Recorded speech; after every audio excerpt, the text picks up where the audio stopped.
bonjour Aude. Ouais, hein, une petite musique bien punchy pour vous accueillir et pour accueillir également les étudiants d'ESPOL. Et je vous laisse donc démarrer cette nouvelle édition. Bonjour. Est-ce que le micro marche, n'est-ce pas? Oui. Si j'avais pu imaginer un jour que j'aurais la chance d'organiser un forum à Lille, si vous saviez comme je suis heureuse d'être ici pour la seconde édition d'Osons la France. Osons la France qui, sans doute le savez-vous, est le seul forum en France interdit de parole aux politiques, mais pas de séjour. Et je salue à cet égard Pierre de Saint-Ignon, qui est au premier rang. Et donc 90% des speakers ne sont pas connus, ce qui est un choix délibéré. Mais je fais le pari qu'ils le seront un peu plus après cette journée. J'ai connu cette ville il y a 30 ans. Et l'accueil que j'y ai reçu alors, chaleureux, enthousiaste, se confirme à chaque rencontre. Merci. Le choix de Lille s'est imposé à moi comme une évidence. Lille a su tirer parti de son patrimoine industriel pour relancer et accroître son dynamisme économique. L'esprit entrepreneurial y est exceptionnellement fort. C'est aussi le troisième pôle universitaire de France avec plus de 100 000 étudiants. C'est une ville dynamique et animée où il fait bon vivre, étudier et travailler. Et c'est la ville la plus jeune de France. 23% de la population a moins de 25 ans. C'est donc une ville qui incarne parfaitement le thème que nous... Vous savez, je n'ai pas mis mes lunettes. Et alors, avec la lumière en face comme ça, il faut juste que je trouve le bon endroit, sinon remarquez, je pourrais faire mon discours sans le lire, puisque je suis censée l'avoir appris, mais ça serait plus confortable. Donc, je me déplace un petit peu pour essayer de ne pas être... Pardon? Oui, les étudiants d'ESPOL, c'est mieux? Mais oui, c'est beaucoup mieux. Il suffit souvent de quelques centimètres, c'est comme quand un téléphone ne marche pas. C'est donc une ville qui incarne parfaitement le thème qui nous rassemble, celui des mutations. Une ville jeune qui a su se muter très tôt et qui continue à muter avec efficacité et résultat. Alors pourquoi les mutations? Parce que nous sommes à un tournant, parce que le monde change et que nous sommes contraints de nous adapter, parce que la crise profonde que nous traversons nous oblige à identifier les mutations, à les comprendre, à les accompagner ou à les provoquer. Et parce que ceux qui entreprennent aujourd'hui et osent les mutations ont le devoir d'en parler. Quelqu'un qui veut faire un discours avec moi? Je crois vraiment qu'il est essentiel d'échanger sur le sujet, de se nourrir de l'expérience de l'autre. Et je crois aussi, et c'est très important, qu'une rencontre autour de ce thème peut être un des éléments déclencheurs d'une réussite. C'est pour ça que nous sommes ici aujourd'hui. Je parlais tout à l'heure de la jeunesse de Lille. Les jeunes, justement, sont au cœur du message que je veux faire passer ce matin. J'ai créé le Women's Forum, car on ne peut pas penser le monde sans les femmes. J'ai créé Osons la France pour mettre en lumière ceux qui osent entreprendre. Et je pense aujourd'hui qu'on ne peut pas penser le monde de demain sans la jeunesse. Au même titre qu'on ne peut pas penser la société sans l'économie, on ne peut pas penser l'économie sans prendre en compte la façon dont les jeunes, eux, sont en train de penser l'avenir. C'est vrai que le constat n'est pas réjouissant. Oui, la situation en France n'est pas bonne. Le monde va mal et les Français pensent souvent que la mondialisation est néfaste. Mais il y a deux voies. Soit on sombre, soit on réagit.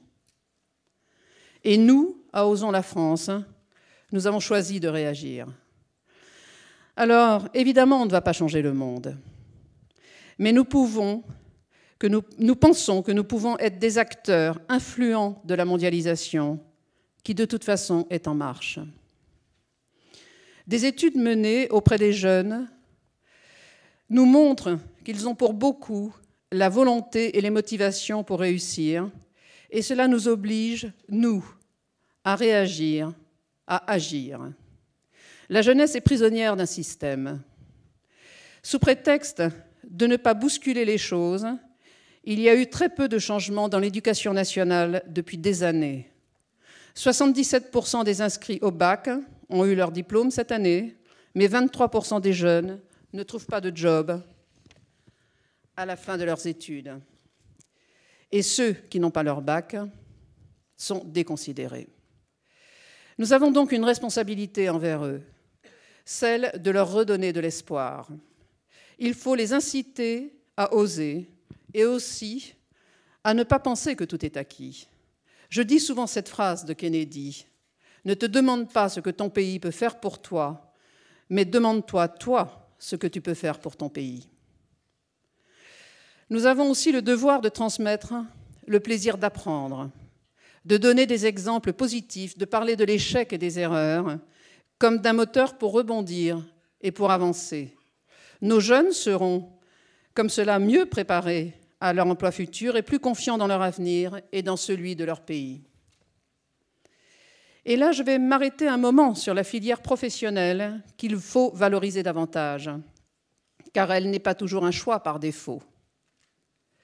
Au contraire, pour beaucoup, c'est un nouveau départ et la source d'une grande satisfaction personnelle.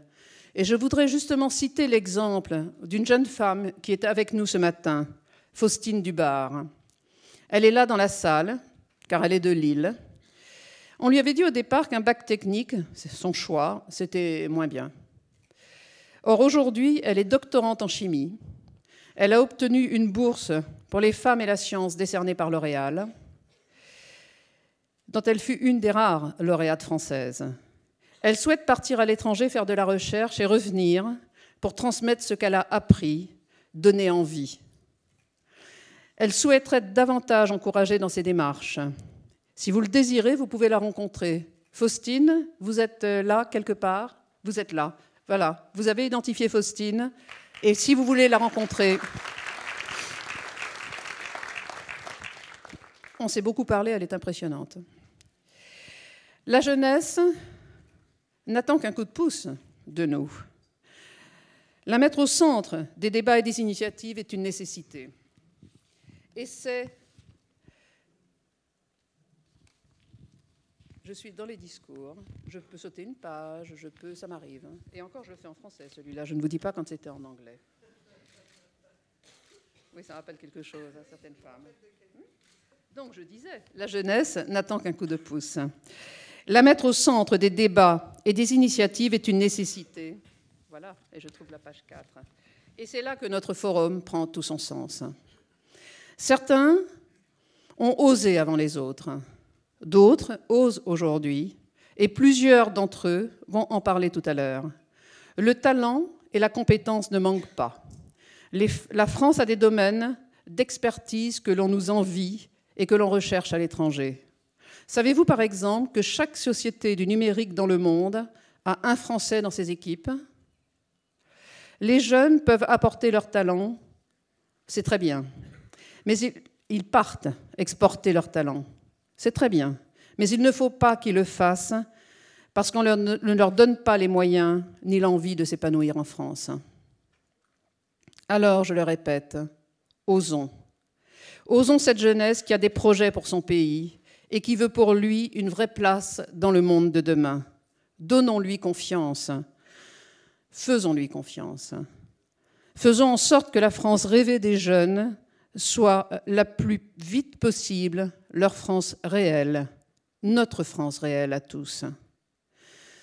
Pour notre forum d'aujourd'hui, nous avons demandé à des étudiants de l'ESPOL de Lille, ils étaient 45, de travailler sur un manifeste de l'audace que vous pourrez retrouver sur notre site internet.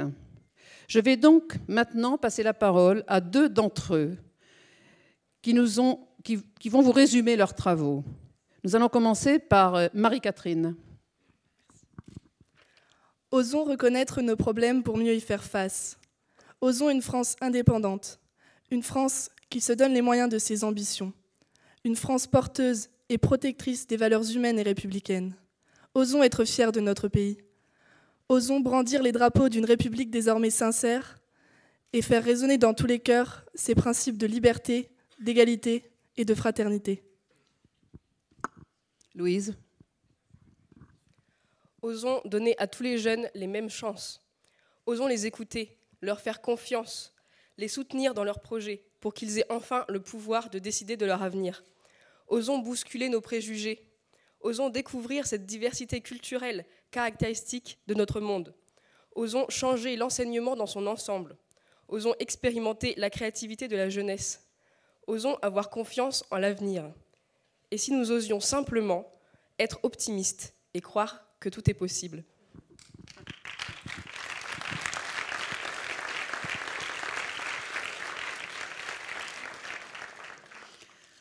Maintenant, je souhaiterais terminer par ces 4 mots. Audace, espoir, mutation, énergie. Ce sont des mots qui vont résonner toute la journée. C'est ce dont la France a besoin aujourd'hui. Nous devons trouver l'étincelle, celle qui va faire en sorte que nous, société civile, nous résistions, nous faisions face, nous soyons capables d'apporter notre vision positive à ceux qui nous gouvernent. Il faut que les entrepreneurs que nous sommes puissions enfin être aimés, appréciés des Français. Et pour cela, il faut nous faire mieux connaître. C'est-à-dire, parce qu'il faut le dire, nous sommes pour la majorité d'entre nous des gens conscients, responsables et surtout indispensables à ce monde en mutation. Continuons à écrire l'histoire de ce forum. Lille est la première région de France où nous avons voulu venir. Et l'an prochain, en septembre, nous serons à nouveau là. Mais avant, il y aura eu Paris en mars, puis Lyon en juin. Et je remercie d'ailleurs nos amis de Lyon qui sont là aujourd'hui ou qui vont arriver, et en particulier Bruno Bonnel, qui nous aide tellement. Il y aura donc en 2013 4 forums Osons en France. Alors, bienvenue à Osons la France et merci à Euratechnologies de nous accueillir ici aujourd'hui et à la mairie et le conseil régional et particulièrement Pierre de Saint-Ignon de nous avoir ouvert les portes de votre région. Merci à nos speakers à qui je souhaite la bienvenue. Merci fort, fort, fort à nos partenaires sans qui nous ne serions pas là aujourd'hui. Un grand merci, bien sûr, à mon équipe et en particulier à Caroline Cléry, qui est là. Et merci aux étudiants de l'ESPOL qui nous accompagnent avec enthousiasme aujourd'hui, qui vont nous aider à gérer cette journée et qui nous prouvent que j'ai bien fait d'ouvrir ce forum sur un thème qui m'est si cher, Osons la jeunesse.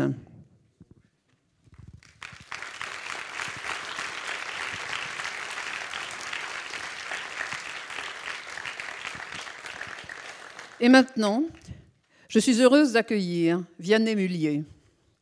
Vianney et moi, on ne se connaît pas bien, sauf qu'on a une histoire de boxe entre nous. Et, on n'a pas fait de match, on n'a pas encore fait d'échange ensemble. Mais quand j'ai parlé à Vianney Mullier de venir à Osons la France, il a dit oui tout de suite. Tout de suite, comme une évidence qu'il fallait être là. En tout cas, je l'ai compris comme ça. Vous êtes là aujourd'hui. On sait à quel point vous intervenez peu. Et donc, c'est un grand honneur pour nous et pour moi personnellement de vous recevoir. Et donc, je vous demande maintenant de nous rejoindre et je vous remercie d'être là. I remember when I lost my